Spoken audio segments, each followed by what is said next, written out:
Late చేయకుండా వాక్యం వెళ్ళడం ప్రయత్నం చేద్దాం.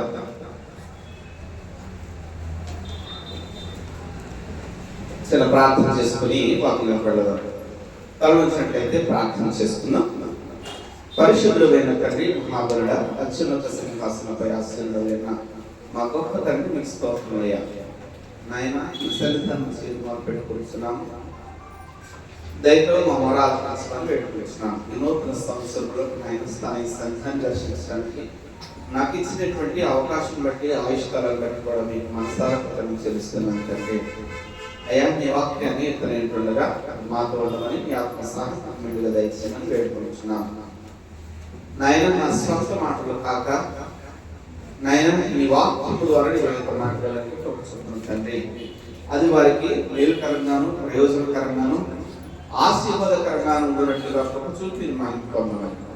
ఈ ప్రార్థనను మా ప్రభువును, మా రక్షకుడైన నజరేయుడైన యేసుక్రీస్తు వారి పరిశుద్ధమైన నామములో ప్రార్థించి అడిగి పెట్టుకొనుచున్నాము తండ్రి. ఆమేన్. ప్రియమైన దేవులారా, సంతోషంగా ఉన్నారా అందరూ? సంతోషంగా, నేను కూడా చాలా సంతోషంగా ఉన్నా. ఇదంతా కూడా దేవుని కృపను బట్టేనండి. దేవుని మహా కృపను బట్టి మాత్రమే ఇది మనకు దొరుకుతుంది. కాబట్టి దేవులారా, ఒక మాట నేను అడుగుతాను.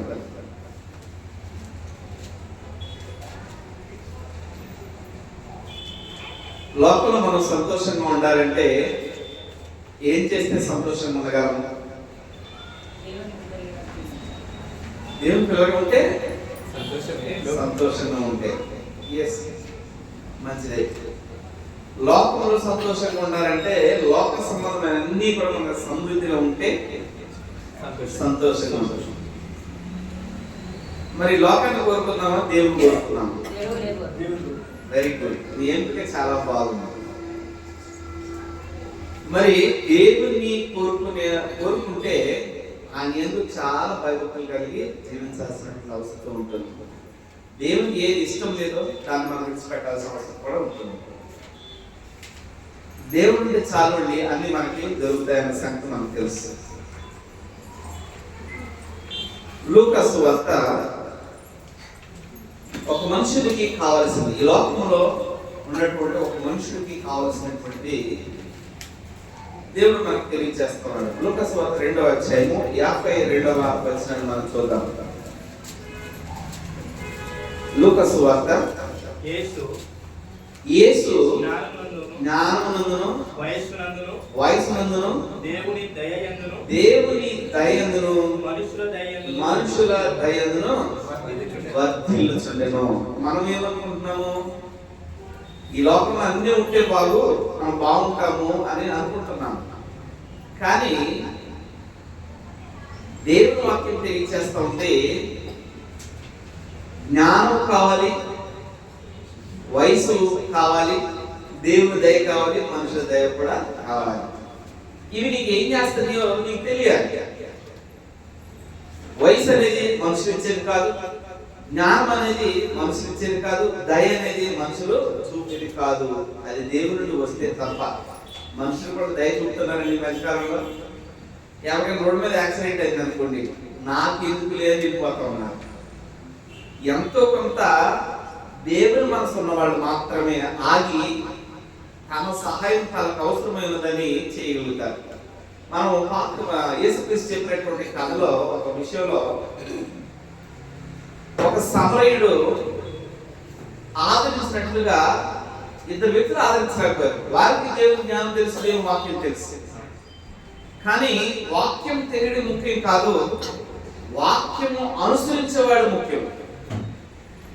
వాక్యము తెలియడం ముఖ్యం కాదండి. బైబిల్ అంతా కూడా మూసేసి అవకాశం బట్టి మనం అనర్గళంగా చెప్పగలిగిన స్థితిలో ఉన్న దాని క్రియను పొందాల్సిపోతే వ్యర్థము. దయ అనేది ఒక వ్యక్తికి మేలు చేస్తాం. దయ అనేది ఒక వ్యక్తికి మేలు చేస్తాం. దేవుని పిల్లలారా,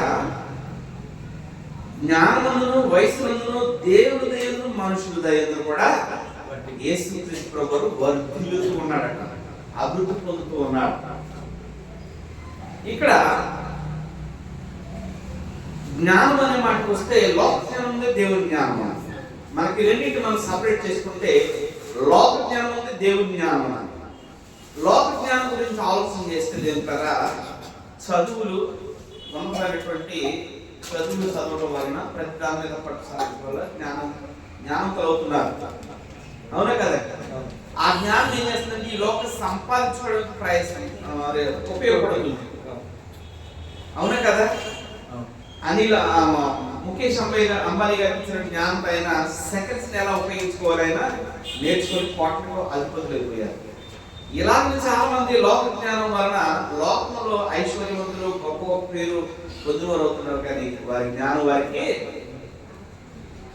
ప్రయోజనకరంగా లేదు. లోక సంపాదన ప్రయోజనకరంగా ఉంది, వారి జీవనకి ఎంత మాత్రం కూడా అది ప్రయోజనకరమైనది కాదు. అందుకనే 4 విషయాలు మనము జ్ఞాపకం చేసుకున్నాడు దేవుడు. యేసుక్రీస్తు ప్రభువారు ఈ లోకంలో ఆయన బ్రతికిన తీరును చూస్తే ఆయన జ్ఞానం ఈ లోక సంపాదన కోసం ఉపయోగించలేదు. అవునా కదండి? దేవుని యొక్క చిత్తాన్ని నెరవేర్చడంలో ఆయన నిమగ్నమైపోవడానికి కారణమేమిటి? అలాగనే ఆయన ఇచ్చినట్టు ఆయుష్కాలం అంతా కూడా దేవుని కొరకు మాత్రమే ఉపయోగించాడు. అందుకని దేవుని వాక్యం చెప్తుంది, కీర్తన గ్రంథము 21వ అధ్యాయము, కీర్తన గ్రంథము 21వ అధ్యాయము 1 నుంచి 6 వచనాలు ఉన్నటువంటి విషయాన్ని మనం చూసినప్పుడు యెహోవా ఒక భక్తుడు ఇలా మాట్లాడుతున్నాడండి. యెహోవా రాజు నీ బలమును బట్టి సంతోషిస్తున్నాడు, నీ రక్షణను బట్టి అతడు ఎంతో హర్షించుచున్నాడు. అతని మనోభిష్టం అంటే మనసుకు సంబంధించిన ఇష్టాన్ని, మనసు యొక్క ఇష్టాన్ని నీవు సఫలము చేయుచున్నావు. అతని పెదవులలో నుండి వచ్చిన ప్రార్థన నీవు మానక అంగీకరించుచున్నావు. శ్రేష్టకరమైన ఆశీర్వాదములతో నీవు అతన్ని ఎదుర్కొంటున్నావు. అతని తల మీద అపరంజి కిరీటము నీవు ఉంచి ఉన్నావు. ఆయుష్ నిమ్మని అతను నిన్ను వామడుగా నీవు దానిని కల్పించి ఉన్నావు. సదాకాలము దీర్ఘాయువు నీవు దయచేసి ఉన్నావు. నీ రక్షణ వలన అతనికి గొప్ప మహిమ కలిగెను. గౌరవ ప్రభావాన్ని నీవు అతనికి ధరింపు చేసినావు. నిత్యము ఆశీర్వాద మార్గంలో ఉన్నట్టు నీవు అతన్ని నియమించున్నావు. నీ సన్నిధిని సంతోషంతో అతను ఉల్లసింప చేస్తున్నావు. సరే, ఒక వ్యక్తి చూడండి, దేవునితో ఉన్నటువంటి సహవాసంలో ఎంత గొప్పగా దీవించబడుతూ ఉన్నాడు. అతడు ఆత్మీయతను కూడా కొదువు లేకుండా ఉన్నాడు, శారీరకంగా కొదువు లేకుండా ఉన్నాడు, ఆయుష్కాల ప్రకారంగా కొదువు లేకుండా ఉన్నాడు, దేవుని దయలో కూడా కొదువు లేకుండా కూడా ఉన్నాడు. అంటే మొట్టమొదటిగా ప్రప్రదంగా మన జీవితంలో ఉండాల్సింది ఏదంటే దేవుని దయ ఉండాలి. దేవుని దయ కొరకు నిత్యము ప్రార్థన చేస్తూ ఉండాలి. ఎందుకంటే సమస్తము దయచేవాడు ఆయననే, జ్ఞానం ఇచ్చేవాడు ఆయన, వయసు ఇచ్చేవాడు ఆయన, మనుషుల దయ వల్ల వర్ధన చేయవాడు కూడా ఆయనే. మనుషునికి స్పిరిచువల్ గాను శారీరకంగా అభివృద్ధి పొందడానికి దేవుని దయ ప్రాముఖ్యమైనది, చాలా చాలా ప్రాముఖ్యమైనది. అందుకనే ఆయన ప్రార్థించిన ప్రతి ప్రార్థనట అతని ఆశీర్వాదంతో నింపేసిందట. చూస్తారంట దేవులారా, మనం ఇప్పుడు కూడా ఇప్పటికీ నాకు నాయన ఇది ఎప్పటికి తీరట్లేదు అని కోరిక ఏదైనా ఉందా అండి?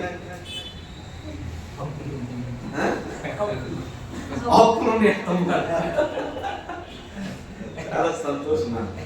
అవి నిజముగా మీతో ఉండేవి కావాలి దేవుడు, ఎందుకంటే ఆయన ఇచ్చే జ్ఞానం చొప్పున అవి ఎల్లకాలం ఉండేవి కాబట్టి నీవు నిజంగా దేవుని నువ్వు నమ్మకించి నువ్వు ఆయన అడుగుజాడలు నువ్వు నడిచినట్లయితే ఆయన ఇచ్చేటువంటి గొప్ప జ్ఞానం దేవుడు అలా సొలొమోనుకి ఇచ్చినటువంటి జ్ఞానం అనేది కాదండి, గుర్తుపెట్టుకోవాలి. సొలొమోను అంటాడు ఆయన జ్ఞానము ఆయన పొందుకున్న అని అంటే ఈ లోక సంబంధమైనటువంటి జ్ఞానమేనండి. మొదటిగా అడిగింది నీ ప్రజలు పరిపాలన చేయడానికి. ఆలోచన చేస్తారా?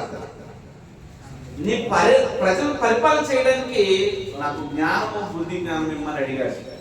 అది ఈ లోక సంబంధంగా ఆయన ఎలా ఉపయోగించుకున్నాడో ప్రసంగి 2వ అధ్యాయం మనందరికి తెలిసిందే కదా. అతను వంటి జ్ఞానవంతుడు అతను ముందుగానే అతను తర్వాత కానీ లేరు.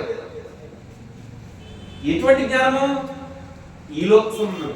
మరి అతని తర్వాత క్రీస్తు ప్రభు అంత జ్ఞానం మరి ఎవరైనా ఉన్నారు? ఆయన ఈ లోక జ్ఞాన సంబంధించి కాదండి, పర సంబంధం జ్ఞానం కలిగిన వాడుగా ఉన్నాడు. కాబట్టి అతని వంటి జ్ఞానం ఎవరి వంటి జ్ఞానము? సొలొమోను జ్ఞానం వంటి జ్ఞానము ఈ లోకంలో ఉన్న వారు ఎవరూ లేరు. కానీ ఆయన కంటే గొప్పవాడు ప్రభు అయిన యేసుక్రీస్తు. ఆ జ్ఞానం కావాలండి. ఇక్కడ చెప్పబడింది లోకాసు వార్త 2:52 చెప్పబడింది ఏంటంటే పరసంబంధమైన జ్ఞానము. ఈ లోక జ్ఞానం అయితే మనుషును ఉప్పొంగ చేస్తుంది. అక్కడ చదువులు బట్టి అతిశయం వచ్చేస్తుంది. చాలా మంది జ్ఞానవంతులు ఉన్నారు, వారందరూ అజ్ఞానులే వాస్తవానికి. ఎందుకంటే దేవుడు కనుమని లేని జ్ఞానం వారు, అందుకని వారు జ్ఞాన శూన్యులు. ఈ లోకంలో వారు జ్ఞానవంతులు. కానీ నిజంగా నేను ఉన్నానంటే తండ్రి ఉన్నాడన్న సంగతిని, దేవుడు ఉన్నాడన్న సంగతిని మర్చిపోవడమే పడుతున్నటువంటి అజ్ఞానం. చూసారా? ఏ జ్ఞానం ఉందో ఈయన వర్ధిల్లాడట, దేవుని జ్ఞానం ఎందుకు వర్ధిల్లాడు యేసుక్రీస్తు ప్రభువు. దేవుని మన పిల్లలందరూ కూడా దేవుని జ్ఞానంలో వర్ధిల్లాలని కోరుకోవాలి. దానికి తల్లిదండ్రుల యొక్క బాధ్యత గొప్పగా ఉంది. అందుకని చిన్ననాటి నుండే దేవుడు చెప్పిన మాటను మనం మర్చిపోద్దని చెప్పుకోవడం. నిజంగా నీ కుమారుడికి మాత్రం నువ్వు మేలు చేస్తున్నావంటే మొదటగా దేవుని యొక్క శిక్షలో ఆయన బోధలో నీ పిల్లలను పెంచాలి. అప్పుడు తను ఈ లోకంలో కూడా జ్ఞానవంతుడు అవుతాడు. ఈ జ్ఞానాన్ని ఆ జ్ఞానంతో ఎలా ఉపయోగించుకోవాలో నేర్చుకుంటాడు. అర్థమవుతుందండి? ఈ మాట మనకు అర్థం కావాలి. ఈ లోకంలో ఉన్నటువంటి జ్ఞానవంతులు ఏం చేస్తున్నారంటే వ్యర్థంగా పాడు చేసుకుంటూ ఉన్నారు. ఉన్న ఆస్పత్రి పేరు ప్రఖ్యాతంగా అన్ని పాడు చేసుకుంటారు. కానీ ఆ జ్ఞానంతో ఈ జ్ఞానాన్ని వాడుకున్నట్లయితే నిండాలుగా దీవించబడతారు దేవులారా. అందుకని ఒక మాట చూద్దాం.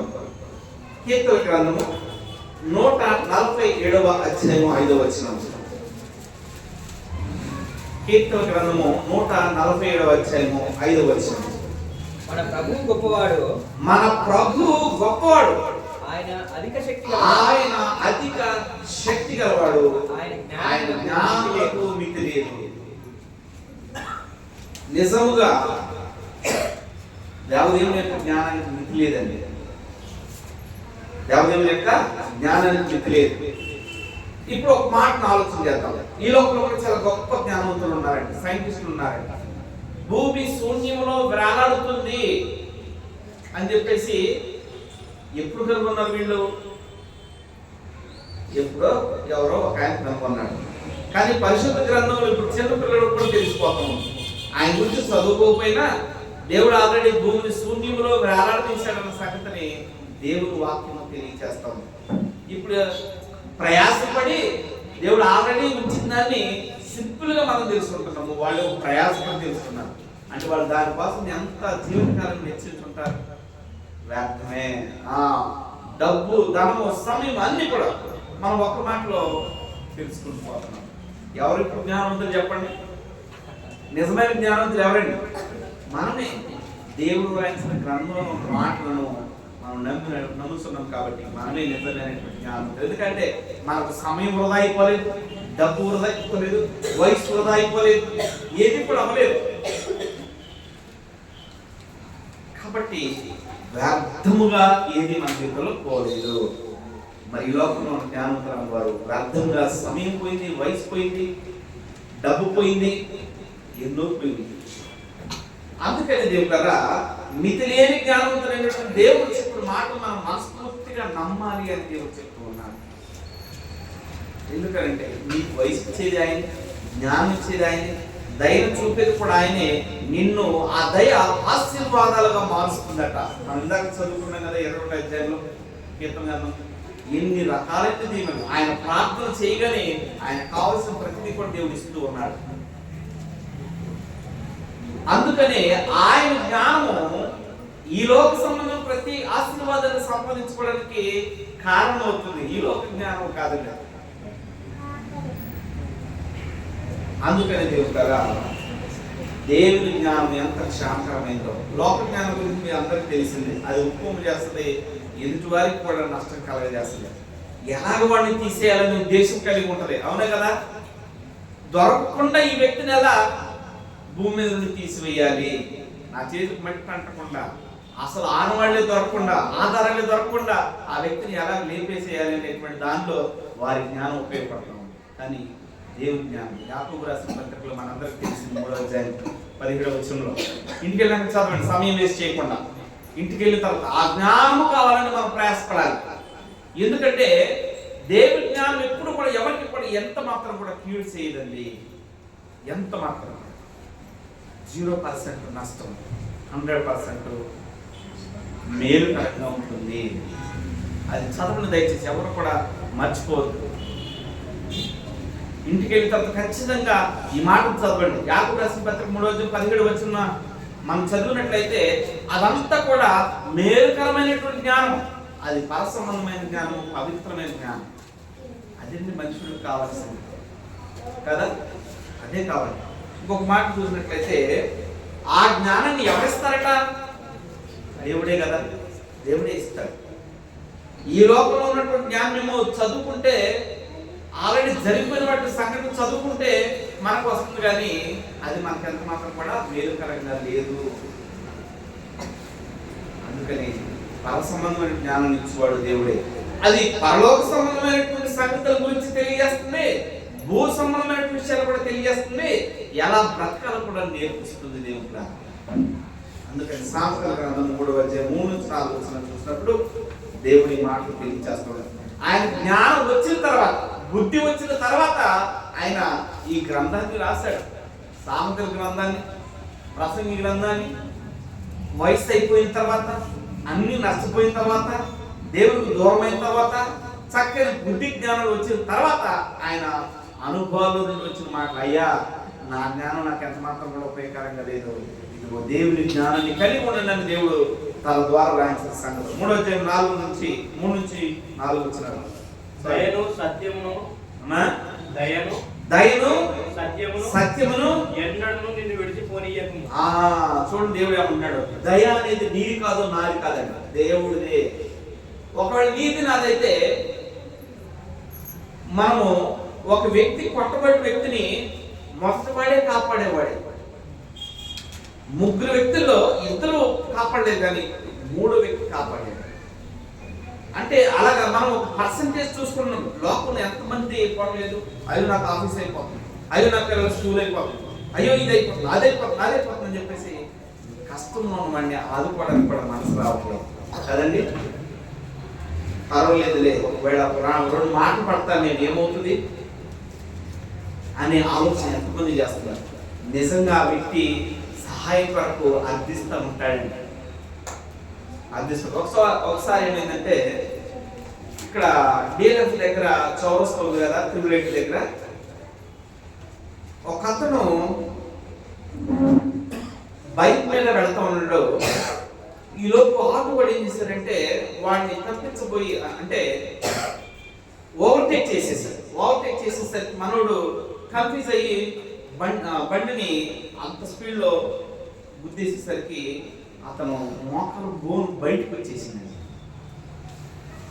అయ్యో అయ్యో అయ్యో అనే అయ్యో అంటే సరిపోతుందా? అవసరంలో తప్పక మన సహకారం అందించాలి. అందరూ అయ్యో అయ్యో అంటున్నారు, కానీ ఎవరు కూడా పోయి మరి అతన్ని పట్టి హాస్పిటల్కి తీసుకెళ్లాలనే ఉద్దేశం ఎవరు కలిగలేదు. నేను అప్పుడు డెలివరీ బాయ్గా ఉన్నానండి, నేను ఆటోలో ఉన్నాను. ఖచ్చితంగా ఆటో ప్రాంతం మనం తీసుకెళ్ళాలి కదా. మొదట నా ఆర్డర్ కంటే కూడా అతను ప్రాణం గుర్తుపెట్టాడుతుంది, మనం ఖచ్చితంగా నా సహకారం అతనికి అవసరమై ఉన్నది అని చెప్పేసి పరుగున నేను ఆటో వేసుకొని నేను అతని ఆటో వెనకాల వాళ్ళు నాతో పాటు కూడా 2 బ్రదర్ 2 పిలిస్తే ఎవడో కనికరంగా వాడు వచ్చాడు. తీసుకెళ్ళి ఆ హెమిగిరి హాస్పిటల్లో జాయిన్ చేసాను.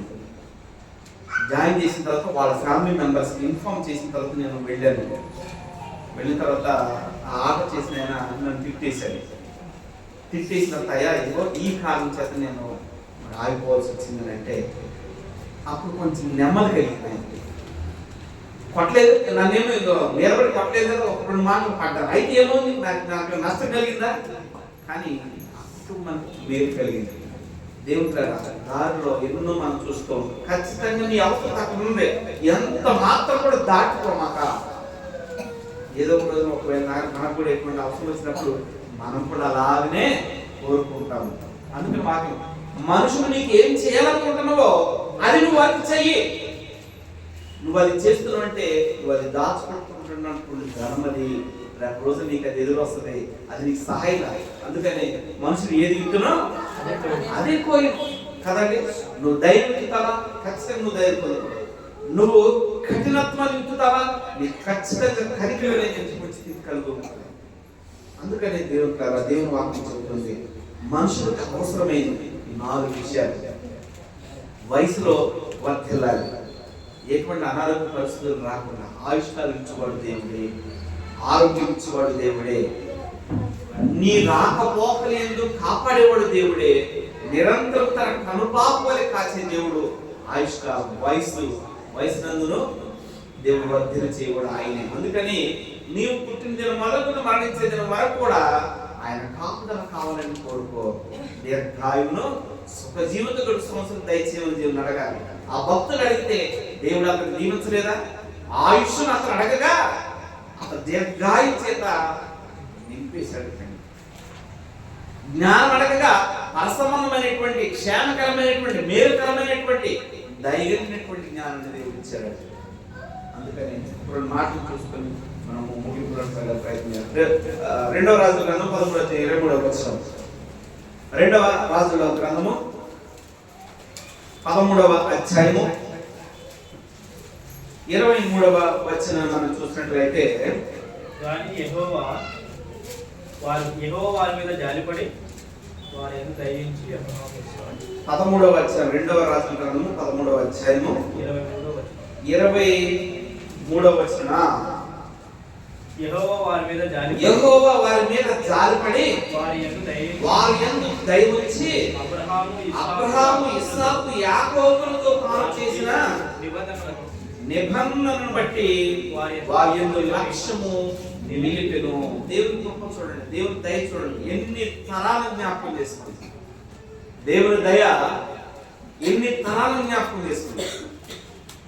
దేవుని దయ అబ్రహాము చేసినటువంటి వాగ్దానాన్ని జ్ఞాపకం చేస్తుంది, ఇస్సాకు చేసిన వాగ్దానాన్ని జ్ఞాపకం చేసుకుంది, యాకోబు చేసిన వాగ్దానాన్ని జ్ఞాపకం చేసుకున్నాడు. 12 గోత్రాలలో నుండి వచ్చినటువంటి యూదా గోత్రం ఉన్నటువంటి వారిని జ్ఞాపకం చేసుకున్నాడు. వారి సంతానాల జ్ఞాపకం ఎన్ని తరాలండి. అసలు దేవుని దయ అది తరతరాలకు నిలిచి వెళ్ళేటువంటి దయ. ఆ దయ ఎప్పుడు కూడా నీ వెంటే నీకు ఒక భద్రతా వలయం ఉంటుంది. నువ్వు ఎక్కడికి వెళితే అక్కడ అందుకని ఆ దయ ఎంతవరకు ఉంటుందంటే దీర్ఘకాలం ఉంటుందండి. అందుకని ఒక మాటలందులో ఉన్న విషయం చదువుతాం. వారిని నాశనం చేయనలాగా ఎప్పటికని తన సముఖములో నుండి వారిని వెళ్ళగొట్టకపోయిండెను. ఆ దయ ఏం చేసిందంటే వారి మీద శిక్ష రాకుండా కాపాడింది. ఆ దైవాలని దేవుడు ఆలోచన చేయడం మనస్ఫూర్తిగా దేవుని దయపడకు నువ్వు ఎల్లప్పుడూ కనిపెట్టు. దేవుని దయపడకు మనం చేసిన పొరపాట్లు కూడా క్షమించబడడానికి అవకాశం ఉంది. తరతరాలకు కూడా ఆయన దయ మనకి కావాలని కోరుకోవాలి. అది చివరికి ఏం చేస్తుందంటే నువ్వు చేసేటువంటి క్రియలు, నువ్వు నడుచుకునేటువంటి ప్రవర్తన మనుషుల దయ కూడా సంపాదించుకునే విధంగా చేస్తుంది. అది ఊరికి నీకు రాదు. ఒక వ్యక్తికి కఠినాత్మైనటువంటి వ్యక్తి దయ చూపగలరా? ఏమో చూపగలరా? చూపలేదు కదా, ఎంత మాత్రం కూడా చూపలేదు. ఎందుకంటే అందుకనే నువ్వేది విత్తావో అదే నువ్వు ఫలంగా వస్తావు. తప్పకుండా ఫలానికి వస్తావు. ఉద్దేశం ఒకటి చూడండి. మరి ఇది నేను పెట్టను కాబట్టి ఆ రోజు నాకు సిద్ధంగా నాకు ఖచ్చితంగా పెట్టాలి అనే ఉద్దేశంతో కాదు. నువ్వు అక్కడ నీ అవసరమై ఉన్నది కాబట్టి పెట్టాలి. అందుకు నీకు ఆ దయ అవసరమై ఉన్నది. అర్థమవుతుంది. నాకు ఏదో ఒక రోజు అందువల్ల నేను అటు పెడితే అటు నాకు పెడతాను ఉద్దేశంతో నువ్వు పెట్టద్దు. అవసరం బట్టి అక్కడ నీ అవసరం ఉంది కాబట్టి నువ్వు దయ చూపాల్సిన పరిస్థితి. అందుకని దేవుడు ఇక్కడ అంటున్నాడు, దేవుడు ఎన్ని తరాల వరకు కూడా యెహోవా వారి మీద జాలపడి వారి యందు దయ ఉంచి అబ్రహాము ఇస్సాకు యాకోబులతో తాను చేసి ఉన్న నిబంధనను బట్టి వారి యందు లక్ష్యము నిలిపి, వారు చేసి మనం చేసిన పేరు బట్టి కూడా మనకు మన పిల్లలకు కూడా మీ నాన్న ఎంత మంచోడు అని వారిని బట్టి కూడా మన మీద దయ చూపేటువంటి పరిస్థితులు వస్తాయి. అవును కదా, ఖచ్చితంగా మన తల్లిదండ్రులు జీవించిన విధానం బట్టి, మనము జీవించిన విధానం బట్టి మన పిల్లల మీద కూడా ఆ దయ ఫార్వర్డ్ అవుతూ ఉంటుందండి, కంటిన్యూ అవుతూ ఉంటుంది. కాబట్టి అందుకని దయ అనేది దేవుని యొద్ద నుండి మనకు రావాలి. ఆ దయని మనం అటువంటి మనస్సాక్షిని మనం కలిగి ఉండాలి. సమరయుడు చూడండి ఎంత బాధ్యతగా, తనకు పనులు లేవా, వారి వల్ల ఆయన భయం లేదా, అతనికి ప్రాణం లేదా, కానీ ఏమి లక్ష్య పెట్టక తన దృష్టి అంతా కూడా అవసరంతో ఉన్న వారిని ముందు కాపాడాలనే ఉద్దేశం ఒకటే ఆయన కనబడతా ఉంది. అవునా కదండి?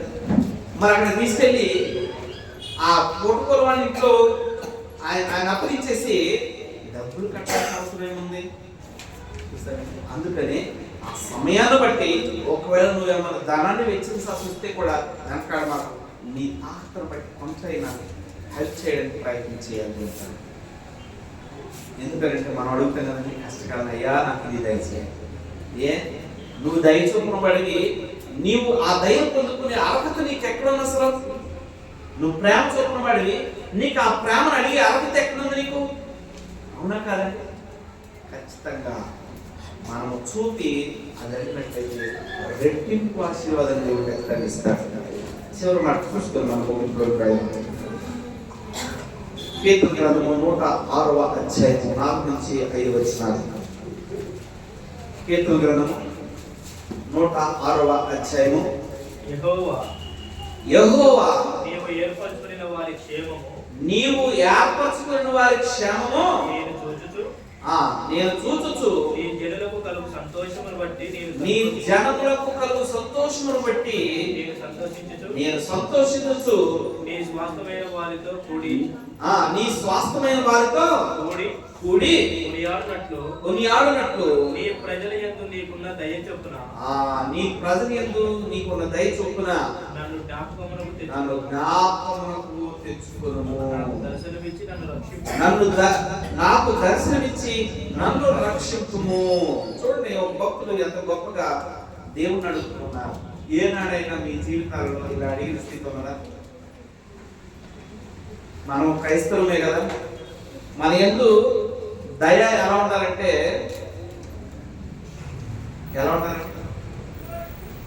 మన కుటుంబ వర్గం ఉండాలి. అలా ఉందా? లేదండి. స్థానిక సంఘం యొక్క దయ చాలా గొప్పగా ఉంది. నిజంగా ఇది మనస్ఫూర్తిగా నేను చెప్పగలను. ఎందుకంటే ఆ దయను పొందుకున్న వారిలో నేను ఒకటి. అర్థమవుతుందమ్మా? నేను ఈ మాట ఎందుకు చెప్తాను తెలుసా? నేను అనుభవించాను ఈ ప్రేమను, నేను చూశాను. నాకు శ్రీధరానికి ఏమి సంబంధం ఉందండి? నాగేంద్ర నాకేం సంబంధం ఉంది? రాజా గారి, నాన్నగారికి, మరి దుర్గారావు గారికి ఏ సంబంధం నాకు ఏం బంధాలు ఉంది? శివబాబు గారు మన ఇద్దరికి రిలేషన్షిప్ ఉందా? ఏదంటున్నాడండి ఆయన? నిజంగా చెప్తున్నాడు, వాస్తవమే. కానీ ఏ రిలేషన్షిప్ ఉందంటే క్రీస్తు పవిత్రమైనటువంటి రక్త బంధం ఉన్నది. అది నా కుటుంబంలో వచ్చిన కష్టాన్ని ఆ కుటుంబం స్వీకరించింది. నా కుటుంబానికి వచ్చిన కష్టాన్ని ఈ సంఘం స్వీకరించింది. నా కన్నిట్లో కన్నీరయ్యి ఉందని తెలిసిందండి. ఇదంతా దేవుని దయ కదా. మనుషుల దయ అయితే నా కుటుంబ సభ్యులు కూడా నా దగ్గర రాలేదు. గుర్తుపెట్టు, నా రక్త సంబంధికులు నా దగ్గర రాలేదు. కానీ రోజంతా నాకు ఆయన ఆఫీస్ ఉంది, కొత్తగా జాయిన్ అయ్యాను, సెలవు లేదు, అయినా రోజంతా నాతో ఉన్నాడు. ఆ తమ్ముడికి ఆరోగ్యం బాగాలేదు, అయినా సరే నాన్న కష్టంలో ఉంటాడు.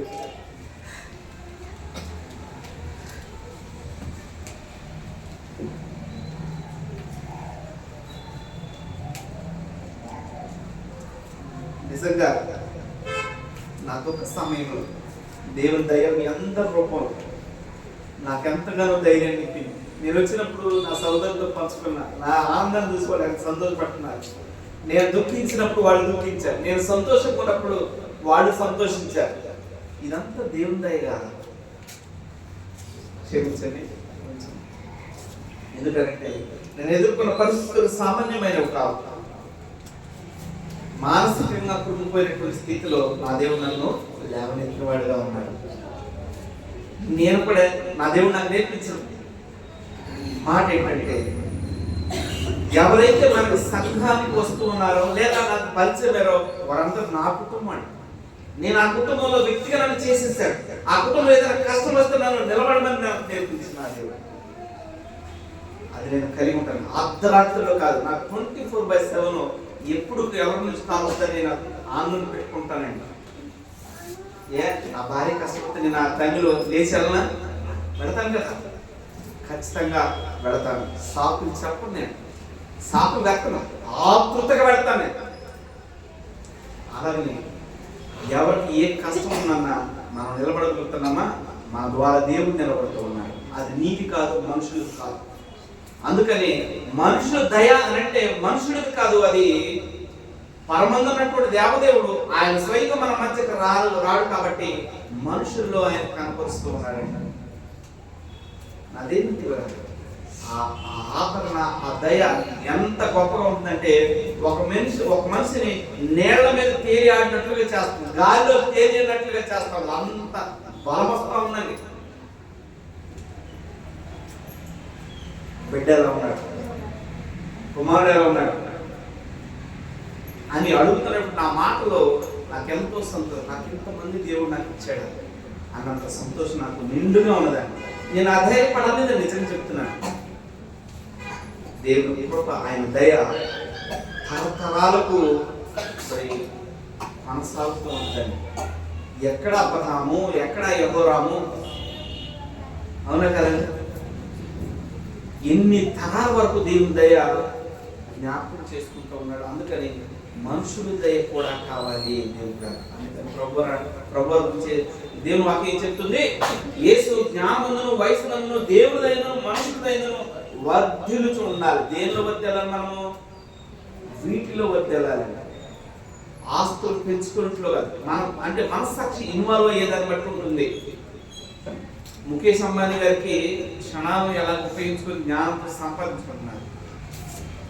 డబ్బును బట్టి అతని దయ వచ్చిందే తప్ప అతను చేసిన మంచి కార్యాలు బట్టి కాదు. అందుకని దేవుని వాక్యం ఈ రీతిగా మనకు తెలియజేస్తూ వచ్చింది. నీ విషయంలో నా జీవితము నిజంగా దేవుని వాక్యాన్ని అనిపెట్టుకుని ఉందా? దేవునితో సహవాసం చేస్తుందా? దేవుని దయ కొరకు నిజంగా కనిపెడతా ఉందా? అయితే నిన్ను మించిన ధనవంతులు, నిన్ను మించిన భాగ్యవంతులు మరొకడు లేడు దేవుడు. ఎందుకంటే సొలొమోనంత ఐశ్వర్యవంతుడు, సొలొమోనంత మరి సంపాదించినటువంటి ఆస్తిపాస్తులు, కన్ను, శరీరము, మనసు ఆశించిన ప్రతిదీ ఆయనకు దొరికింది. కానీ వాటి వల్ల ఎటువంటి తృప్తి లేదండి కదా. అందుకని దేవుని కృప కొరకే మనం కనిపెట్టాలని దేవుని వాక్యము మనకు తెలియజేస్తా ఉంది. ఇక చివరి మాట సామెతల గ్రంథం 14వ వచనం చూసుకుని మనం ముగించుకున్నాం.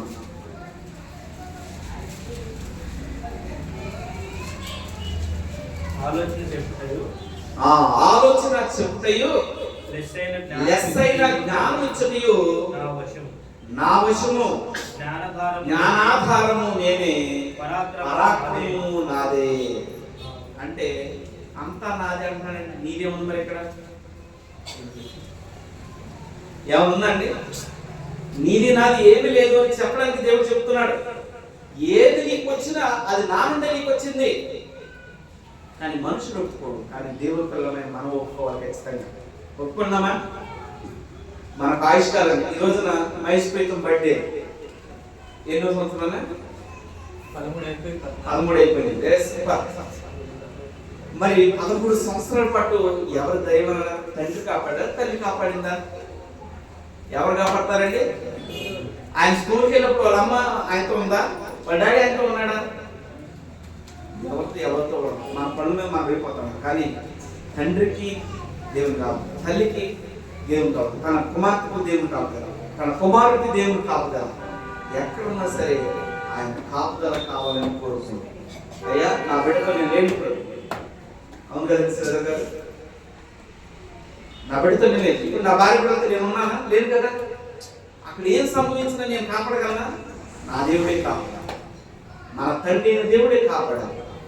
ఆయన కాపుదల వారికి కావాలని మనం ఆయన దయ కొరకు నిత్యము మనము వేడుకుంటూ ఉండాలి. దేవుడు అసలు ఉద్యోగం ఎవరెక్కడో ఎక్కడికెక్కడికో వెళుతూ ఉంటాం.